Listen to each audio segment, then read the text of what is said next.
All right, let me start off. It's been a little while since we've met, so let me start off with a quick story that will lead into these chapters, and then we'll do a quick review of context and where we've been in the book of Revelation.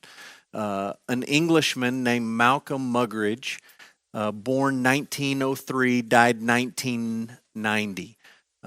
In his 20s, he was enamored with communism.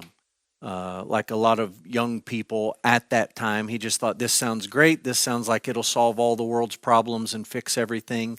And then in the 30s, when he was in his 30s, he spent some time in the Soviet Union after having grown up in Great Britain, and he quickly decided he did not like communism. He was an anti-communist guy, and he was for free trade and free markets and freedom and all the rest of it. So he lived a fascinating life. In World War II, he served as a soldier and a spy. And then after World War II, he had a conversion experience, became a believer, and he was in India, and at times he was sort of doing some diplomatic work, and he was doing journalistic work. And there's a story from his life that is equal parts interesting, and it applies to Revelation 17 and 18. So he was in India, and he was married at the time, but his wife was not with him. And so she's a long ways from home, and he's all by himself more or less in India. And he's got a home that overlooks a river. And in this river, the ladies from the village would come down and do their laundry and bathe and all the rest of it. And one night, all alone, he looks across the river and he sees this Indian woman coming down to the river, not just to do laundry, but to bathe. And she disrobes and she hops in, and the thought crosses his mind, my wife's a long way from where I'm at right now, and I don't know anybody here, and they don't know me, and I wonder if something could happen here. And temptation led to all sorts of thoughts in his head, and he just impulsively made the decision, I'm going to swim across this river and see if maybe I can spend the evening with this woman and no one would ever know about it. So he jumps in the river and he swims across the river. And as he approached her, this is what he discovered. I'll just share with you the quote that he wrote. She was old and hideous. He couldn't see that from across the river at night, but she was old and hideous. Her skin was wrinkled, and worst of all, she was a leper. This creature grinned at me, showing a toothless mask. What a dirty and lecherous woman. Now, as he tells the story, he immediately pivots and says that as he swam across and he saw this woman for what she was, and he was disgusted by her in the moment, he quickly realized the disgusting thing in this situation is my heart. And he was shamed and embarrassed and humbled by the entire episode. And what I'm trying to drive home to you as you think about Revelation 17 and 18, and the rest of this book, is that there's two women being described here. And one of these women, as you look at her, is beautiful. And her clothes are amazing. And she's very seductive, intentionally so. But as you get closer and you see her more clearly, you realize she's not all she's cracked up to be. The other woman right now doesn't look like much. She's not very impressive, not very beautiful, but in the end, this other woman turns out to be the bride of Christ, dressed in white garments. And there's this interplay at the back of Revelation between these two women, at times described as two cities, Babylon and Jerusalem. A prostitute, Babylon, or the bride, Jerusalem. And again, we've talked about the book of Revelation for months now. The nature of apocalyptic writing is that it pulls back the curtain and it shows you what's real. Not necessarily what you can see with your eyes, but what's true and what's real underneath it. And that's what John's doing with these two women. You look at them at first glance and you make an assumption about them, but John pulls back the curtain and he helps you to understand what's real in these two women in these two cities. So, just quick review.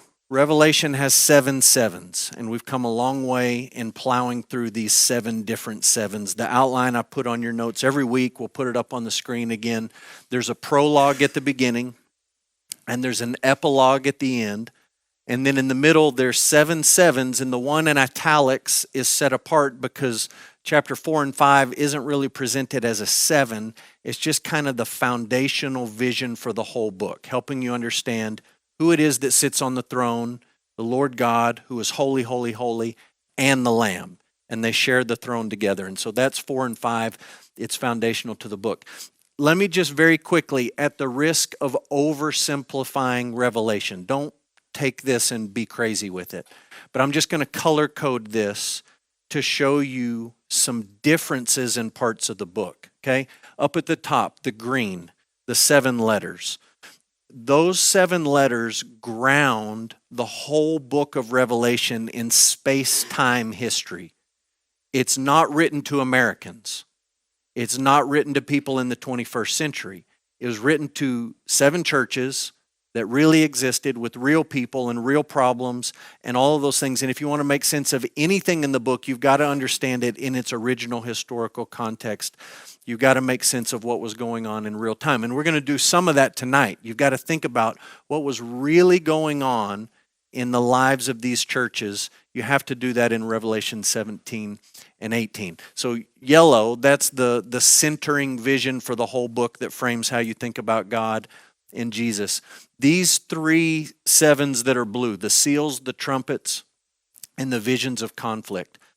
For the most part, those 3 blue sevens deal with the interadvental period. Okay, that's the big scope of church history from the ascension of Jesus to the return of Jesus. They deal with what you can expect life to be like in that big interadvental period. Now, they all go to the end. They take you to the end, and we've talked about Revelation keeps going to the end, and then it backs up, and it goes to the end, and it backs up. We'll see that again in the end of the book. These last 3, they deal with the interadvental period, but they have a stronger emphasis on the end. And when I say the end, I'm talking like the end when people typically think about Revelation. Oh yeah, Revelation's about the last couple years of human history and Jesus coming back and all that stuff. These 3, and we're down here in the 7 visions of victory, they deal a little bit more heavily with things that you can expect at the end, but they still describe life today. They just have a little bit of an emphasis more on the end. So maybe that helps you, maybe it doesn't. You can do with that what you want. We are here, the 7 visions of victory, and it's chapter 17, 18, and 19. So tonight we're going to do 17 and 18. In a month we're going to do 19 all by itself, and then we'll do chapter 20 all by itself, and then we'll pick up 21 and 22 and make it all the way through the end of the book. So that's where we're headed. Let's think about these 7 visions of victory.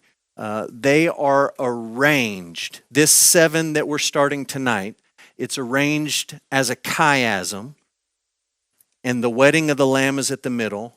And I need you to understand that these 7s are not necessarily arranged in chronological order. John's focus is not giving you a roadmap of A, then B, then C, then D in one straight line. He's describing to you these visions of victory at the end. And when you look at this chiasm, you can just draw a line from the great prostitute Babylon. That corresponds down here to the bottom to the beast and the false prophet thrown into the lake of fire. Thematically, those two connect. And then the same is true with the fall of Babylon and this announcement of battle in chapter 19. It's essentially talking about the same thing in those 2 passages. The worship in heaven that we'll get to next week in 19 is focused on Christ, who shows up in a white horse. Those 2 things are connected. And then at the middle of the chiasm is this wedding. And if you know anything about chiasms or you paid attention when we've pointed them out on Sunday mornings or Wednesday nights, the most important part is the middle. And so the most important part of these 7 is the wedding of the Lamb right there at the middle. And again, that brings up the contrast to the 2 women. We're not going to talk so much about the bride tonight. We're going to talk about this prostitute, but you can see how the contrast plays out in this particular section. So a few quotes just to get our feet wet here. Schreiner says, history has ended with the seventh trumpet, but John circles back and he looks at history from another angle. This should be familiar to us as readers at this point. He just keeps going back, describing the same thing from a different perspective. Derek Thomas, very helpful book. Let's study Revelation. He says the next three chapters, 17, 18, 19, describe the systematic destruction of every enemy of God. So they're visions of victory. All of God's enemies are going to be destroyed in this section. There's an enormous red dragon. There's a beast from the sea. There's a beast from the earth. There's a city of Babylon. There's all these people who bear the mark of the beast. They're all going to be destroyed in this section as God acts to establish victory. And then a quote from Eugene Peterson. The judgment theme is completed in the portrayal of a great whore. From there is a narration of her destruction and a song on the same subject. So I'm showing you this quote for these two words, narration and song. He's going to tell you about the destruction, then he's going to sing about the destruction. He's not moving chronologically to say something else happened after this. It's not all that different than when you read the story of the Exodus and Moses and the people come through the Red Sea. What do next? They sing about it. They turn around and Moses writes a song and then Miriam writes a little short song and they sing these songs. It's not that something different happened, it's that they're retelling what just happened in a different form, and that's what we're about to see in 17 and 18. So one last point, and we'll read chapter 17. Revelation 17 and 18 is deeply rooted in the prophetic rebuke of the original Babylon. So it's not a major point, but I think it's important just to bring this up from time to time as we've gone through Revelation. John doesn't have a whole lot in Revelation that's brand new stuff. John has actually read the Old Testament and he knows it really, really, really well. And when he thinks about what he's seeing in these visions and he thinks about how he's going to describe it to his readers, what he does most of the time is not make up brand new stuff, but he just pulls from the Old Testament. And he doesn't quote it exactly, but he kind of reworks it and reshapes it, not changing the meaning, but putting it into his own words. And so what I'm saying to you is, when we read Revelation 17 and 18, you could go back and read these chapters and say, well, John just stole it. We did just steal it. But the Holy Spirit inspired John, and the Holy Spirit inspired these Old Testament texts just like these New Testament texts, and John's borrowing heavily from the Old Testament. So, let's read Revelation 17. If you like weird things in the book of Revelation, this chapter has your name all over it. So, buckle up. Verse 1. Then one of the seven angels who had the seven bowls came and said to me, "Come, and I will show you the judgment of the great prostitute, who is seated on many waters, with whom the kings of the earth have committed sexual immorality, and with the wine of whose sexual immorality the dwellers on earth have become drunk." And he carried me away in the Spirit into a wilderness, and I saw a woman sitting on a scarlet beast that was full of blasphemous names, and it had 7 heads and 10 horns. The woman was arrayed in purple and scarlet and adorned with gold and jewels and pearls, holding in her hand a golden cup full of abominations and the impurities of her sexual immorality. And on her forehead was written a name of mystery, Babylon the Great, mother of prostitutes and earth's abominations. That's quite a name. I saw the woman drunk with the blood of the saints, the blood of the martyrs of Jesus. When I saw her, I marveled greatly, but the angel said to me, "Why do you marvel? I will tell you the mystery of the woman and of the beast with the 7 heads and 10 horns that carries her. The beast that you saw was and is not and is about to rise from the bottomless pit and go to destruction. And the dwellers on earth whose names have not been written in the book of life from the foundation of the world will marvel to see the beast, because it was and is not and is to come." This calls for a mind with wisdom.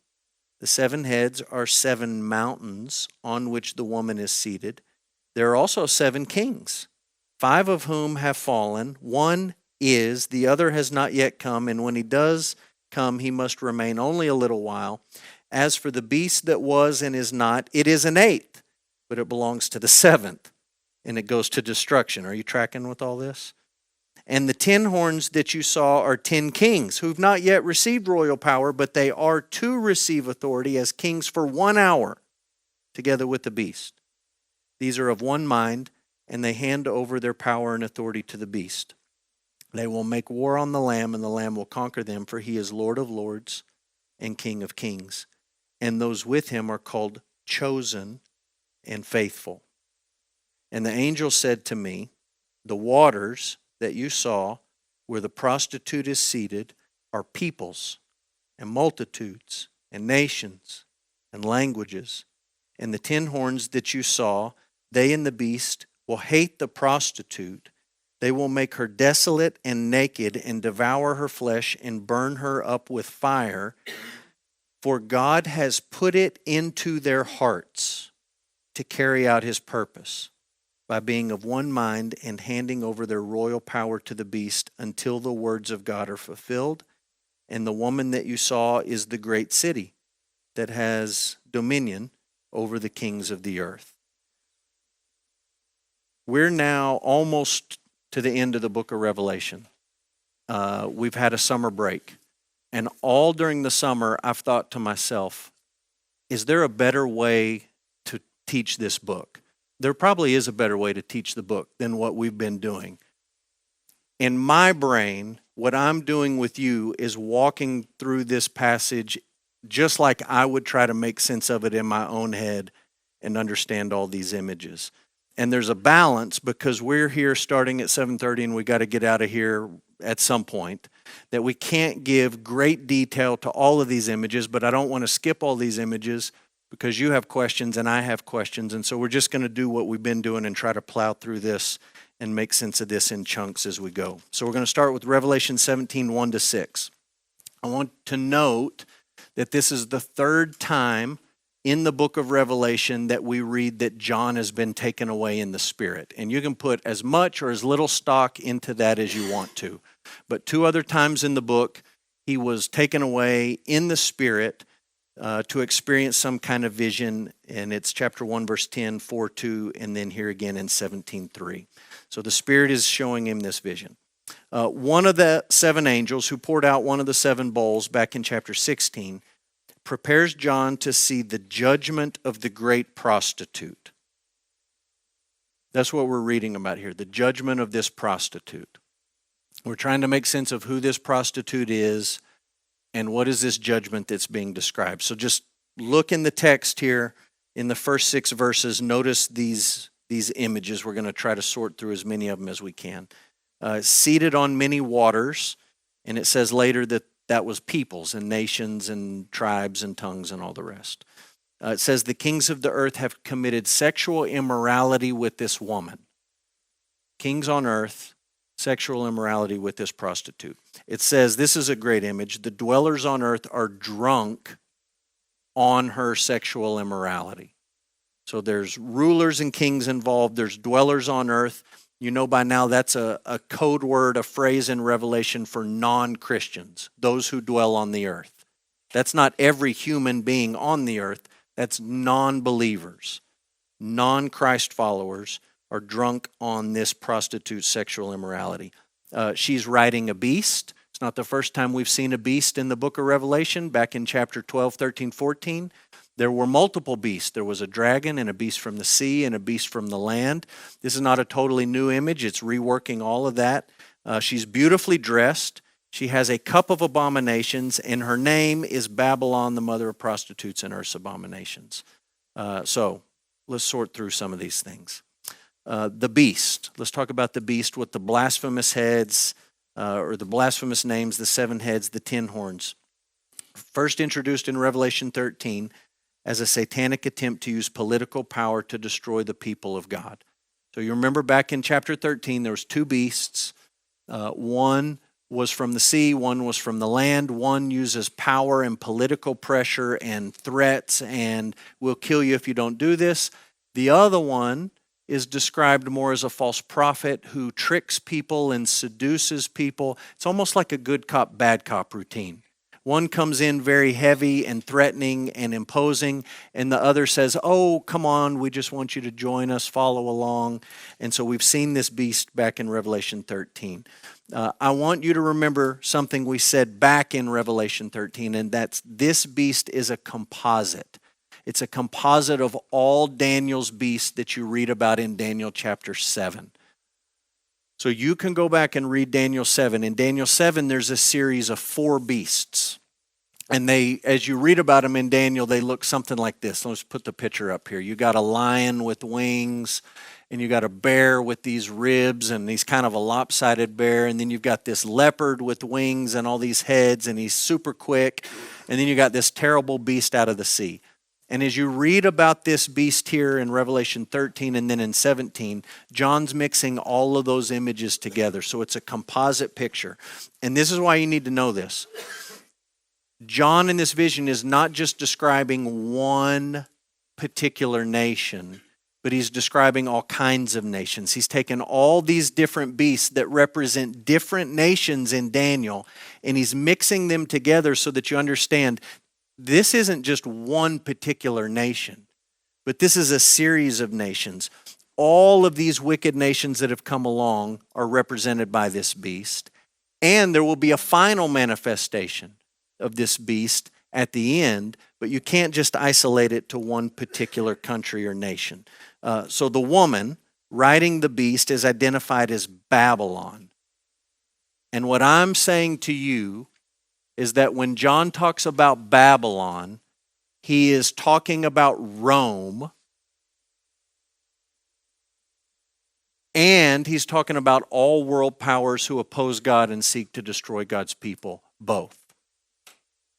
So in space-time history, John's readers read about Babylon and they look around and they say, well, who is this?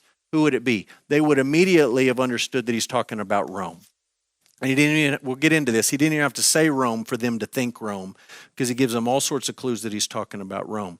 But when he mixes those beasts, just like he did in chapter 13, he's saying to you, it's not just Rome, it's not just Greece, it's not just the Medes and the Persians, it's not just the Babylonians, it's not just the Assyrians or the Egyptians, but it's any nation that would come along and oppose God and oppose his people. So just a few quotes here. One is from Ladd. The harlot sits on a succession of empires. She had her embodiment in historical Babylon and in first century historical Rome, and in the end, in the eschatological Babylon. So it's not just one particular nation that we're talking about here. Nancy Guthrie, that's the book the ladies used. The woman represents the world in opposition to God and his people. Don't just think that it's one particular nation. And this is where people sell prophecy books like crazy. They come out with a book and they say, oh, it's Iraq. Oh, no, it's Afghanistan. Oh, no, it's Russia. Oh, no, it's China. Oh, no, it's North Korea. And that's not the point. By mixing all these images, John is saying to you, it's any of these nations that comes along and opposes God and his people. And it was back then, Rome was the big obvious manifestation, and there's been lots of them throughout history, and there'll be more in the future. Schreiner explains this business about sexual immorality, and he's helpful here. Sexual immorality is the image you see in Hosea, and it's the idea that the city of man has loved and served other gods. They participated in idolatry. So you read this stuff about sexual immorality, you're not necessarily to limit that to what we would immediately think of as sexual immorality. In apocalyptic literature, it's often talking about idolatry. Revelation 17, you see a seductress. She has every intention of having us for herself, and she does not want us to hold out for the bridegroom who we'll meet in chapter 19. One last quote from Poythress. This is really helpful. Babylon stands for the city of Rome with all its immorality. Rome was a source of all manner of idolatry, and the paganism of the cities of Asia Minor. Each made each one a small manifestation of Babylon, and our modern cities today, with their wealth and false religions and sexual exploitation, are modern forms of Babylon. And guess what? Little Babylons operate in the recesses of our own heart. He's talking about Rome, but by using Babylon instead of Rome, just saying Rome, he's making it timeless. And he's applying this truth to any godless, wicked nation that came before and any godless, wicked nation that would come after. So if you go back, we won't look at it, but Revelation 11 talks about this city, and it doesn't call it Rome and it doesn't call it Babylon. John says symbolically it's Sodom and Egypt. Sodom and Egypt. That's a weird mashup of cities and nations, Sodom and Egypt. And what he's saying is there's a little bit of Babylon in Sodom. There's a little bit of Babylon in Egypt. There's a little bit of Babylon, air quotes, Babylon, in all these wicked nations that have come along and opposed God's people. So that gets us up through verse 6.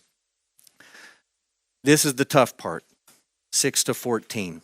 And I gave you 2 quotes from Schreiner. For whatever it's worth, I think Tom Schreiner is one of the smartest humans I've ever met in my whole life. I had him for Greek class. I had him for New Testament class. He's off the charts, world-class Bible scholar, amazing, and he gives us these hopeful statements in his commentary. This is one of the most difficult texts to interpret in the entire book. And he means it so much, he says it twice in the same book. I know those quotes basically say the same thing, and I'm just driving home to you that 6 to 14, the greatest minds in the world, when they're honest, say this is really tough sledding to figure out what John is trying to drive at here. So we'll try to make sense of it. There's an angelic guide that shows up and is helping John. And this angel says that he will help explain the mystery. So we read about a mystery, and the angel says, I'll explain the mystery of the woman and the beast. And the angel tells John, you're going to need a mind of wisdom for this. And I just want to point out to you that that statement, you will need a mind of wisdom to understand this. The only other time it's mentioned in Revelation is Revelation 13:18, where we read about the dragon and the first beast and the second beast and the mark of the beast and the 666 and all of that business. And John says to his readers, hey, figuring this out is going to require a mind of wisdom. You're going to have to think about this and chew on it. So we saw that back in chapter 13, and it applies here. I'm going to say to you something I said back in chapter 13. When you use wisdom to understand the symbols and the numbers presented, please take the numbers seriously and don't take them literally. By all means, take them seriously, but be very careful about taking them literally. And so in these verses, there's a couple of different images and numbers, and I've just listed them here. There's 5 of them we need to think about. There's 7 heads on this beast, and John tells us there's 7 mountains. And then he says there's 7 heads and there's 7 kings. So he's kind of doubling up here on the imagery. And then there's this weird business about an 8th comes along and the 8th belongs to the 7th, which sounds like new math or something that they're teaching kids these days. There's an 8th, but it's really in the 7th, clear as mud. There's 10 horns, and he says that there are 10 kings. So you're like, I thought there was 7 kings. Now there's 10 kings. This is confusing. And then he talks at the end about 1 hour. And so we'll just talk about each of those in turn. The imagery, if you just try to be really literal with it, has all kinds of art. You can Google this and you can find all kinds of weird pictures of dragons that have all the heads and a woman, and she's a seductress, and the crowns and all the rest of it. So you can do with that whatever you want. Let's talk about the 7 heads and the 7 mountains. Historically, the city of Rome was built on 7 hills. That's just historical fact if you study ancient Rome. And that's sort of a cartoonish looking picture. This is just like a modern day map of the city with all these 7 hills plotted onto it. And any person living in the ancient world would have known about Rome, John's original readers, And when he said 7 hills, they all would have said, oh, Rome was built on 7 hills. So he's telling us Babylon, this woman, this city, this whatever, was built on 7 hills. Obviously, he's talking about Rome. That's a historical reference, but he doesn't call it Rome. And he could have just said Rome, but he doesn't just mean Rome. He uses Babylon to make the whole thing timeless. So clearly, Rome is the reference, but it's more than Rome. 7 heads and 7 kings. There's 2 ways that people try to make sense of this. The first one, and this gets wonky. Like, I lose my brain reading the commentaries on this. I can't even understand what guys are trying to say. But they map out the first 10, 12, 15 Roman emperors. And they try to take these 7 and they try to say, okay, it's 1, 2, 3, 4, 5, 6, 7. But then you read the next guy and he says, Julius doesn't really count because he was different than the others. The government changed. So you really start with Augustus. And then you read the next guy, and the next guy says, well, some of these guys down here, there was like 3 of them in 1 year, so they actually all go together. And everybody you read has a different sorting of trying to figure out who are these 10 kings that are coming. Is it this guy, then this guy, then this guy? And they try to sort it out in identifying these heads and these 7 heads or these 7 kings. I'm just telling you, it makes absolutely no sense to me. And it's completely arbitrary.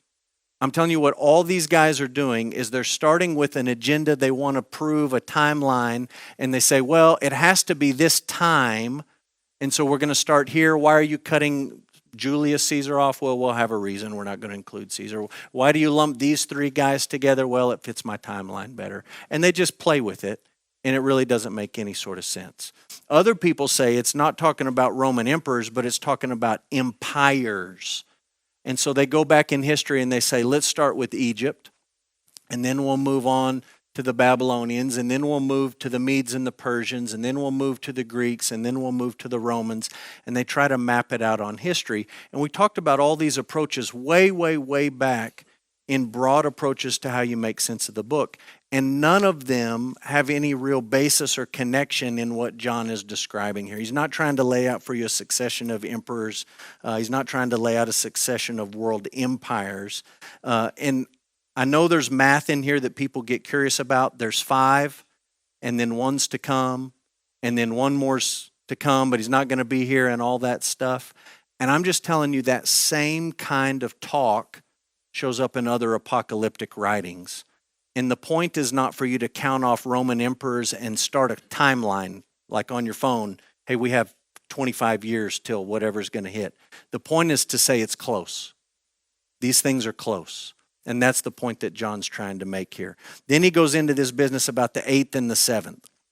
It's an 8 that belongs to the 7th. And people go crazy on this, trying to pull out, well, it's this emperor's the 8th or that emperor's the 8th. Or they look to the United Nations and they pull out, well, there's 7 of these and this could be the 8th. And they just get really, really wonky with it. And this is what I think he's saying.